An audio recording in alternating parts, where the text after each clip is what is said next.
welcome to a special interview with the two co-founders of Piano Music She Wrote, Erica Sipes and myself, Sandra Mogensen. And the reason for this interview is that there was a very special project that Erica was working on. Erica has researched and put together a beautiful version of the Piano Concerto in B flat major by the composer Anna von Schaden. And Erica, when you sent me that video of the performance, I was so thrilled and touched and moved, and I just thought we have to talk about this and share it with the world. Let's talk first about how this project came about, what the project is,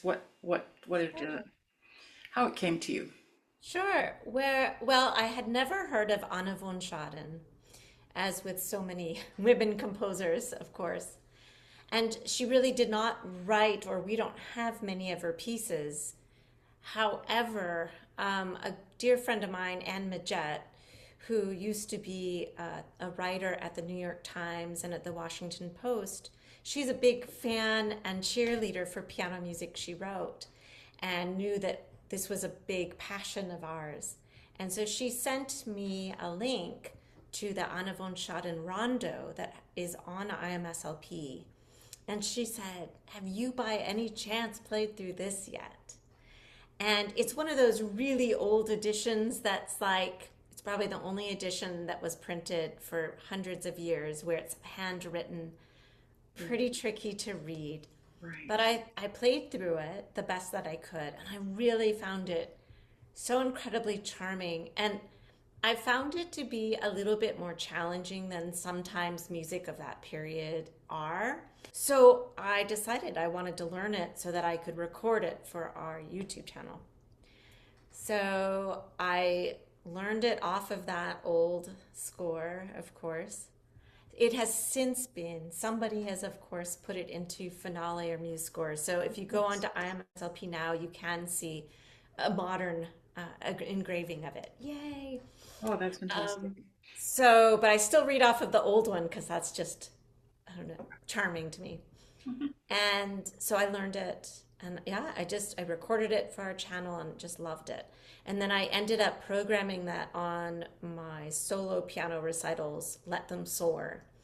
And it was really a very well received piece. And so I've just kept it in my rep. Let's just listen to a few seconds of that just to get a taste of. Good idea. Yeah.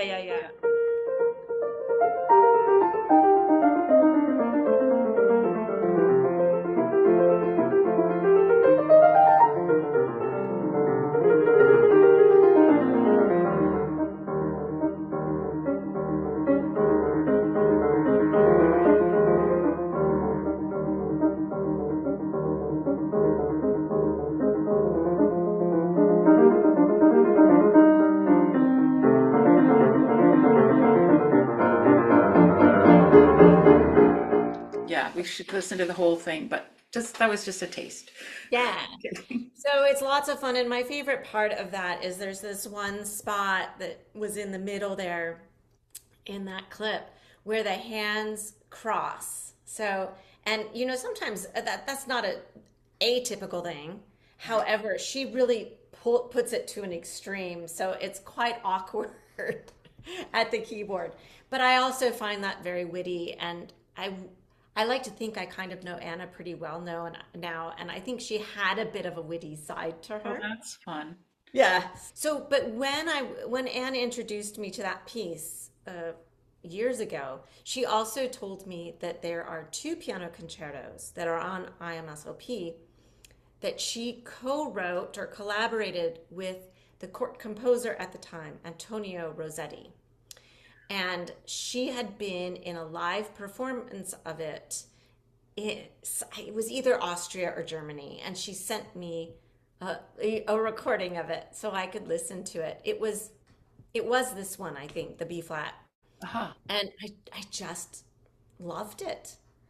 And so I didn't do anything with that notion for a while, but I knew it existed, but I didn't see any available parts that were printed. So You wait, know, there was a recording Yeah, but it was from a live recording. It was a bootlegged recording. I don't know if I'm supposed Oh, to admit that. okay. Well, forget you But heard that. anyway, it was bootlegged, but it was really great. Like I said. So, but it was just, there was no orchestra score. There's no orchestra score in IMSLP or anything. Just handwritten orchestra parts, a handwritten piano part, no cadenzas. So I was just like, this is too much for me to process. Right. Um, and plus, how easy is it to play with an orchestra, you know? Right. So I put it aside, but then I don't know what got me.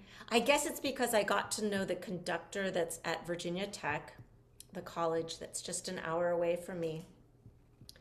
And I really like and respect the conductor there, Matthias Elmer. He's Swiss, actually. Hmm. But he just, I knew him well enough to decide I was going to ask, just by any chance, would you be at all interested in the college orchestra doing this?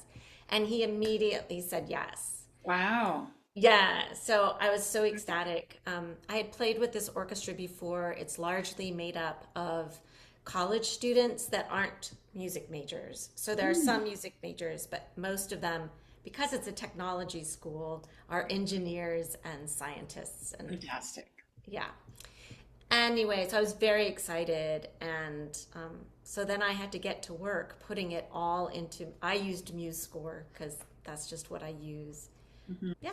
So that's how it all came about. I Was had was that it motivation.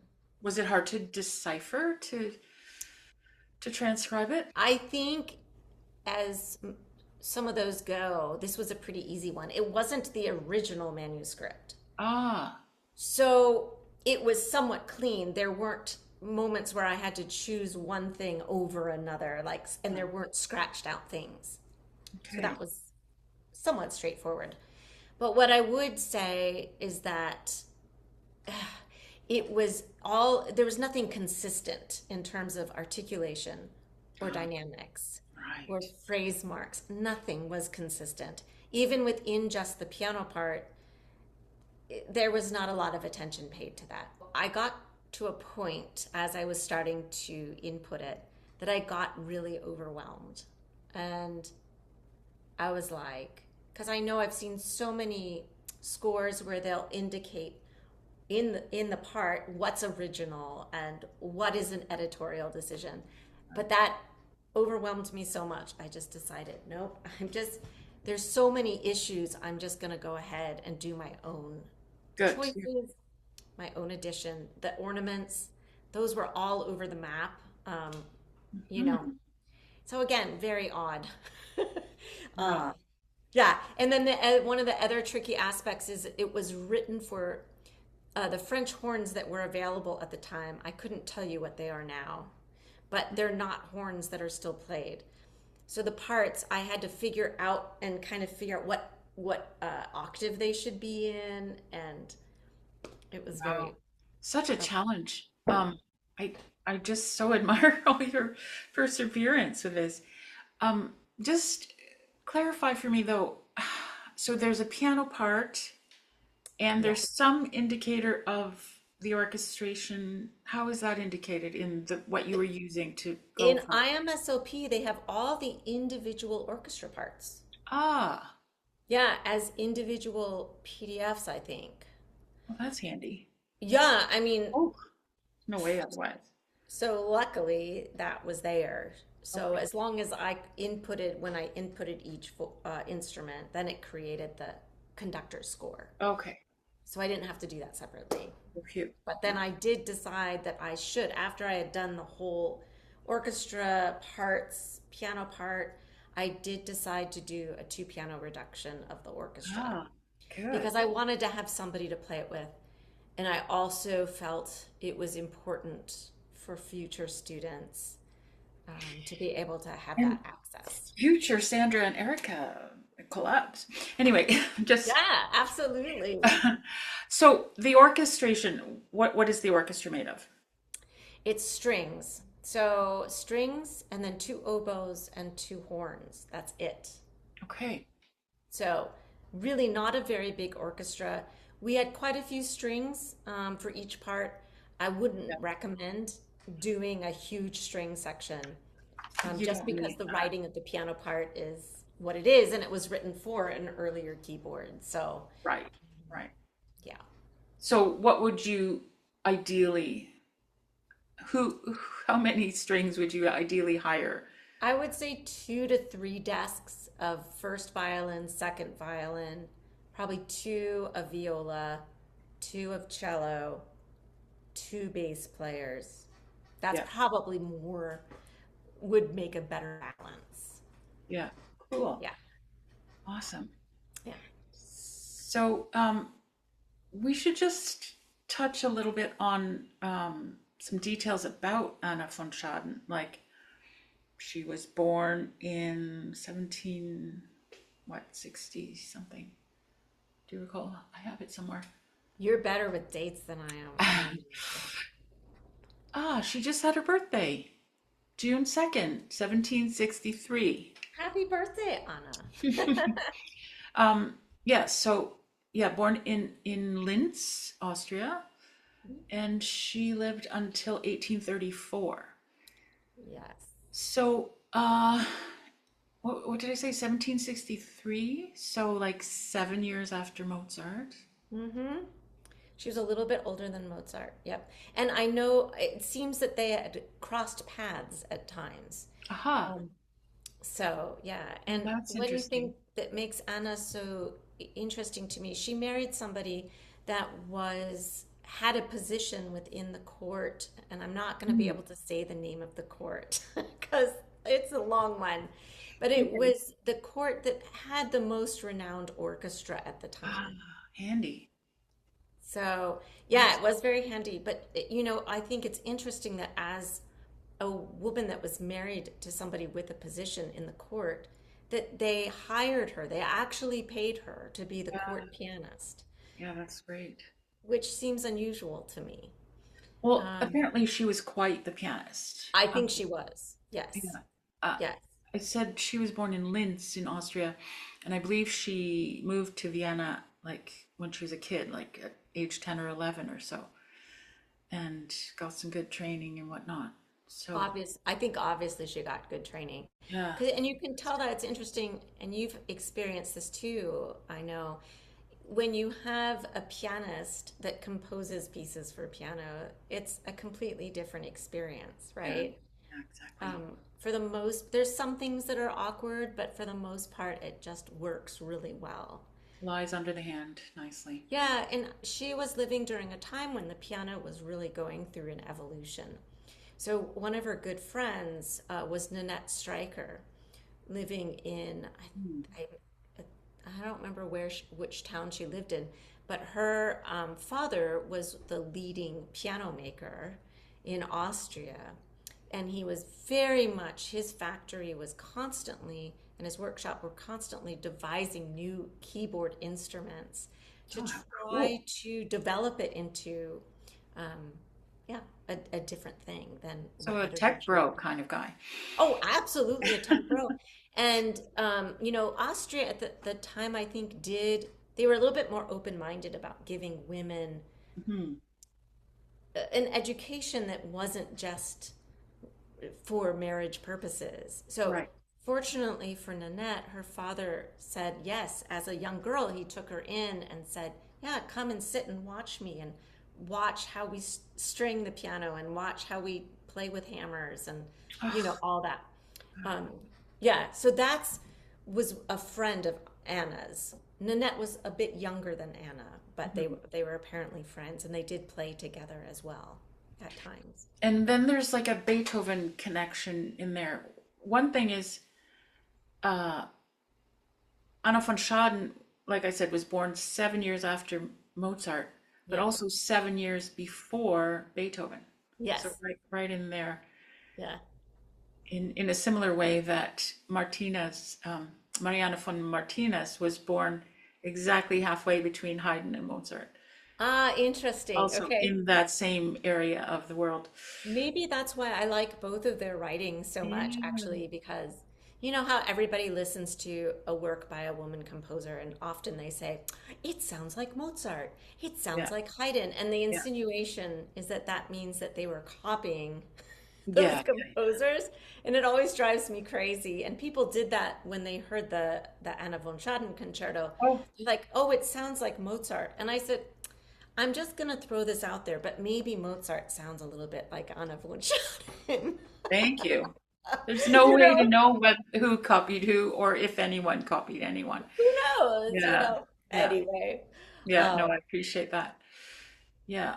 yeah, So, but I think going back to Anna and being in the court, she was there for several years, and then her husband eventually did get relocated to a different job outside of the court.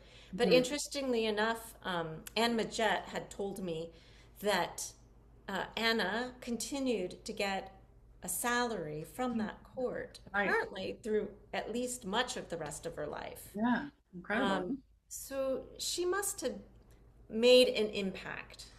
So, And this is also despite the fact that she split from that husband. They divorced or whatever. yeah, I don't remember that side of the Yeah. story actually. Uh, that was going from my German notes here. Um, yeah. So they married in 1779, which means she was like 16. Okay. And then just like 8 years later, no, Ah, yeah, 8 years later, I think. No, that's not true. They stayed together a little bit longer than that, like okay. 14 years later. Okay. She split from him, or he split. They split. Yeah, yeah. Well, Crazy, she's a, eh, at that you know, I time? wish there was more about her out there, of course. Mhm. And unfortunately, there's not. So, The stuff that I found most useful biographical information was on the Sophie Drinker, the German okay. website, if anyone wants to look that up. Yeah, so Great website. back to your version of this piece. So how many cadenzas? Is there one for each movement? Three movements? Well, so that was the first thing. It is not clearly indicated in the music. Aha. So if you just go by the music, there's all these places throughout. Let's see, the first movement has quite a lot of them. The third movement has a lot of them. There's tons of just fermatas Aha. at cadences. Well, that's often the indicator, right? Yes. But I mean, there were so many of them that then Aha. that put it in doubt to me. And I was like, well, maybe in that at that time, they would just put that as like, here, this is a possible place An for a option. cadenza. So Right. that was my first question was, well, do I really put a cadenza in all of these spots or what do I do? Right. Um, and so that was another thought process I had to wrangle with. So what did you end up doing? Okay, well, part of it was simply because I am not a composer, and the I knew I really wanted to set the challenge for myself to write some cadenzas Yeah. myself. But all I Okay. could muster was two of them. Ah, So I did do one for the first movement and one for the second movement, none okay. for the third movement. But Okay. I justified it, of course, with musical reasons too. Of Like course. Yeah. the first movement is quite long. I don't remember how long it takes to play, but it's quite long. And she doesn't really necessarily adhere to typical sonata form, Okay. you know. And she packs that first movement with so many melodies, so many ideas, and not always in a way that makes sense according to tradition Okay. prior to that. But beautiful.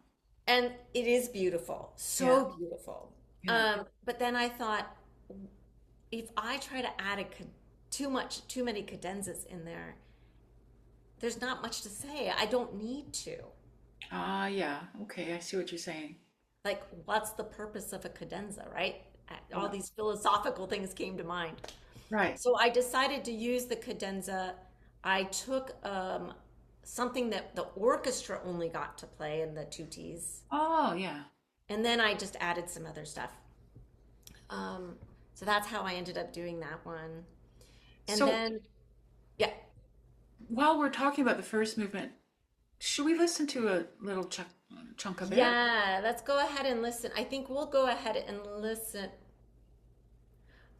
Yeah, I'll just play this part in the middle that I think is the most extraordinary in terms of harmonic, like Uh, outside the boxness. So let's listen to that. okay.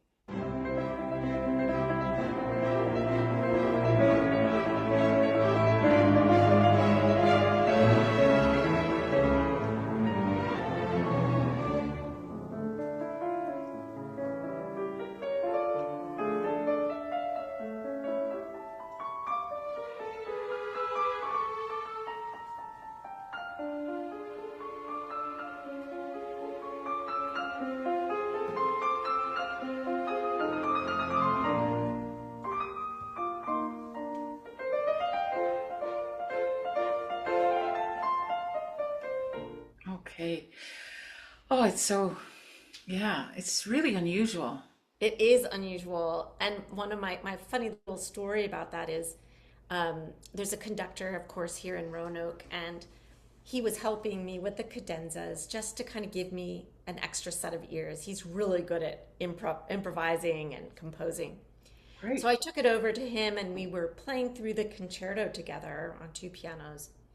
And we got to the spot, and like with every harmony change, he just kind of like looked up and seemed completely startled. And the more and more we got through that passage of this harmonic, like meandering, and at the end, just like epiphany, he just stopped and he said, "Wow, that was unexpected." Yeah. And I was like, right.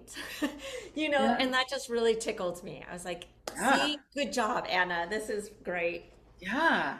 Yeah. Like, really good job, Anna. Like, how many years later? 250 years later, and we're still surprised Surprised by by what it. you. Yeah, exactly. Wow. That's so Exactly. So, beautiful. anyway, yeah, I was gonna try to pull up my cadenza. There it is. It's been a while. Aha. I was originally gonna try to work in that harmonic sequence in the cadenza, but it was beyond, like, she was beyond my ability to try to compose something that was in the same vein and at the same level. So I was like, we'll just leave it to Anna. Yeah. But your cadenza, I think it's really compelling and yeah, so impressive.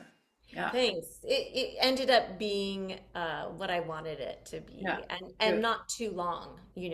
I had Yeah. a couple of people say, "Well, maybe you should add this and add that," and finally, I was like, "No."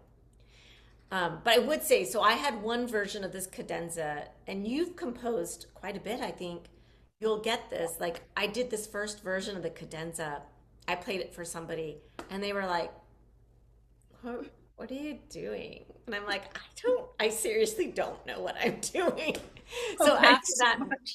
yeah. So after that meeting, I literally went home and just like tore it up because he was right. It just did not work. It was not honoring Aha. Anna's writing. So Well, that's the started, process, right? You got yeah. to start somewhere and then, yeah, Yeah. fiddle with it. Yeah, and one thing, I don't know if this would be interesting to people that might find themselves in my shoes sometime, like overwhelmed by the thought of writing a cadenza. But what I ended up doing is I took some manuscript paper and I just hand wrote all the little nuggets throughout the first movement that I Hmm. really loved for some reason. Hmm. And I just had them all laid out. And then I kind of just sat at the piano and improvised around all those. And then I also pulled out Mozart's cadenzas for his own concertos. I played through a whole bunch of those too. So if you hear a little bit of Mozart in there, that's probably why. It's because Mozart was copying von Schaden. Like, Okay. of course. Um, that's so fun. I wish I had a recording of that day that you played around with all your snippets and collages and whatnot. Oh, that would be super interesting to see how that I that don't know. process It evolved. was pretty tense. It was pretty Yeah. tense. So many like negative mental tapes going on in my head. Oh, We got through it. I can imagine.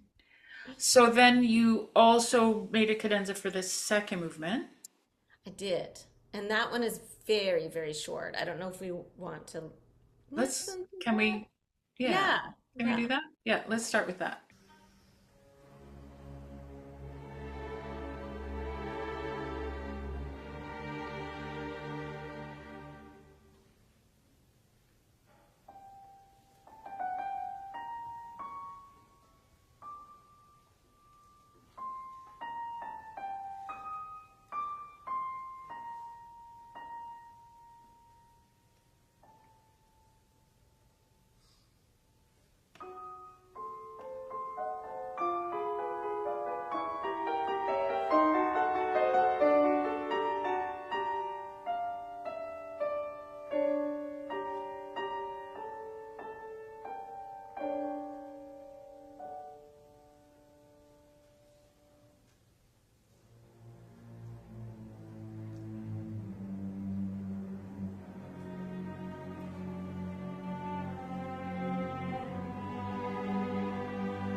So good. It So was good, so beautiful. what was tricky about that cadenza is I knew there had to be a cadenza there because there it wouldn't have made a good transition to just go from what was before to Right. that orchestral tutti that comes in. And for me, that tutti that starts the whole movement and ends the whole movement with the strings. Now that I don't know how much Anna that was Anna's brainchild or if it was Antonio Rossetti's, Right. but it is just some of the most exquisite writing. It gives Yeah. me chills. Wow. And Wow. so I was like, how am I going to do this? How am I going to transition us back Mm. into that world of mystery and beauty? So I Like like that. what I, We just start. Yeah. yeah. So I just wanted the best word I can think of to use is I wanted it to melt back into the Mm. orchestra tutti. Yeah. Um, and Yeah. that day I went and brought it to the conductor to listen for feedback. Not the one that conducted the orchestra, but we got to that part and he didn't even come in. He just, with the tutti, he just said, bravo, Mm. because yeah, it needed to be special. So Mhm. yeah. Yeah. And I think my goal too was to preserve. She has a lot of places in there where there's some really beautiful suspensions, and I wanted that as part of it. Mm. So yeah, Yeah. That's the yummy factor. yeah. Suspensions. Yeah. Oh, so good. So, the audience, you just got the one performance, the one night only? Yes, isn't that terrible? Ugh. Yeah. Luckily, we had a lot of rehearsals though, so Oh, cool. Oh, I'll good. remember those moments. But Yeah. yeah, so I'm really hoping that I'll get more opportunities Yes. to share it with people because it had such a good reception Yeah, for sure. all around. And I do think the orchestra tutti are so good Hmm. because sometimes in concertos, they're okay, Right. Just you kind know? of sawing away, chuck, chuck, chuck, chuck. Right. So we'll post that video in its entirety of that performance on our channel here and Great. link it below here, obviously. So people will get a chance to listen. And it's what, about a 20 odd minute? 25 minutes, I think. Hmm. Yeah. Yeah. Yeah. So we'll make that available to listen to. And then, I mean, there's going to be people clamoring. Can we We please can have, hope. We can hope, please, please, Erica, come. Here's lots of money. Come and perform it with our orchestra. Yeah, This is my dream and my hope. Um, yeah. mine too. So, did you want to just kind of touch on? I know you were saying earlier there's like some challenges in the inconsistencies and whatnot. Are there any specific things that you wanted to Oh just my gosh, touch on, or? sure. I'm trying to think of some of the most significant ones. The ornamentation was really a struggle. There are a couple places, well, even in that first movement spot that we listened to together with the crazy harmonics, I think I did, like, it's not real clear what it was supposed to be in a couple of Mm, those harmonies. mm, And I hate to admit it, but I mean, I finally had to just put down what I felt would be the most effective. right. Well, you totally have license to do so in in just bringing it to life. Of course, that's going to have to happen.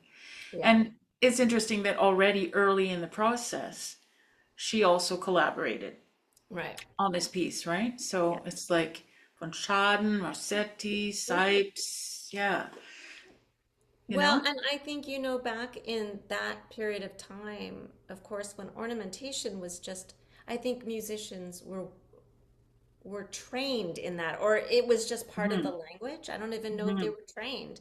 It was just understood that you added, Forgiven, yeah. yeah, you added ornamentation that made it yours. That takes me back to that talk that you gave it on one of our videos about Mm. Mariana Hmm. Martinez. I loved how you sort of clarified what the role of ornamentation was at that time and how it was just normal. Yeah, You, of course, you don't just play what it says on the page. yeah, You know exactly what to do in and around that if yeah, you're a musician from that time. right. Yeah. Check out that video, by the way, people who are interested. That was fun to do too and talk about. And I Yeah. think that was kind of the beginning of me being able to let go a little bit and just say, well, Mm. do I want this performed? So that means I Right. have to make some decisions, or do we let it languish? Because, Yeah. I mean, the whole point of piano music she wrote is down with the languishing. Let's right, hear stuff. Yeah. right, So. exactly.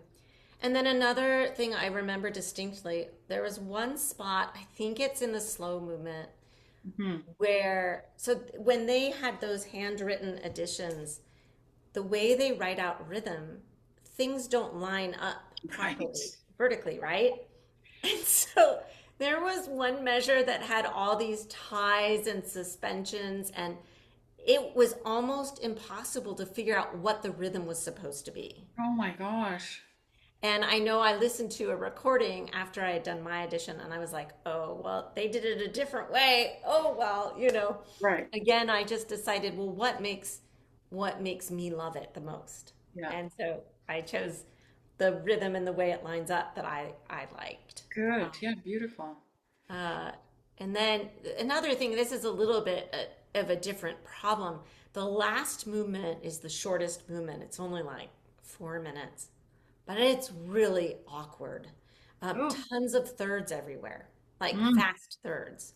You know, and Mm. I knew that I could not play it at a slow enough tempo that would make the thirds clear and work. And I was like, I'm playing a modern instrument with heavier action. Right. And I kept trying. I honestly kept trying to play those thirds. And I tried them cleanly. And I'm usually pretty good at thirds, Right. but it was not happening. And Yeah. so up until like the day before the concert, I kept trimming away the thirds. Hmm. And that was really hard as a pianist. You feel Yeah. kind of like a little bit defeated. Yeah. I should be able to do this. Mm. And then I was like, no, I want to get through this musically. I don't Yes. want the audience to sense that I'm like panicking. Right. Right. And like at the very, very end, she has these humongous fast runs, arpeggios that go up the keyboard, like Mm-hmm. lickety split fast. Well, by that point, the orchestra is all like chugging along. They're excited. I was excited.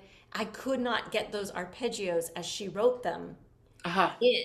So I was like, okay, just start slashing and rewriting. Yeah. So it's the way I play the ending is now not the way she arpeggiated it. And I was like, well, again, I have to end with a bang, Yeah.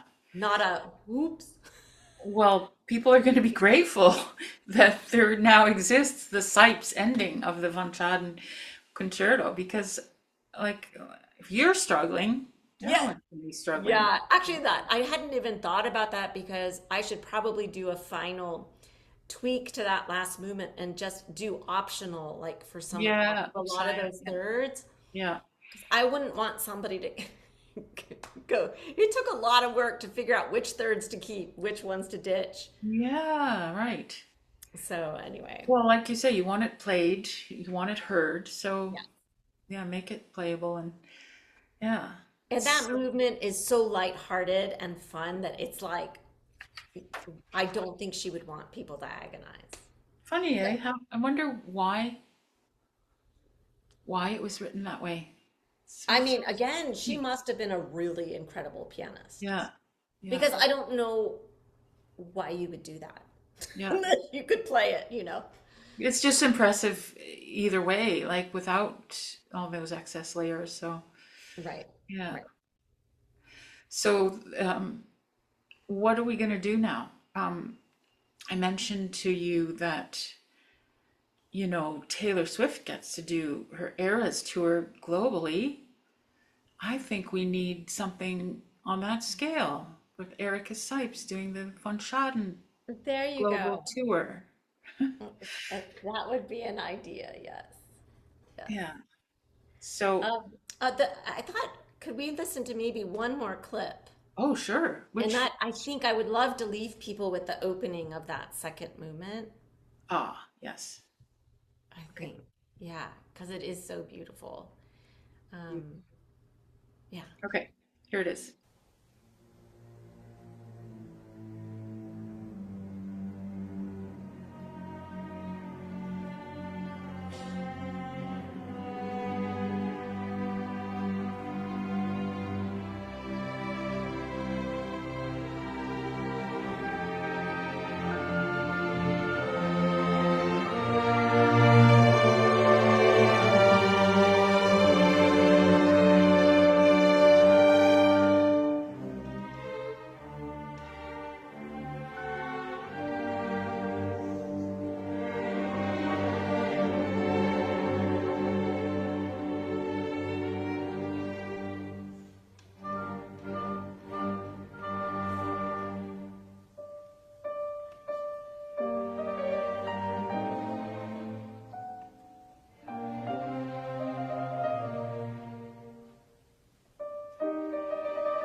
It's so hard to stop.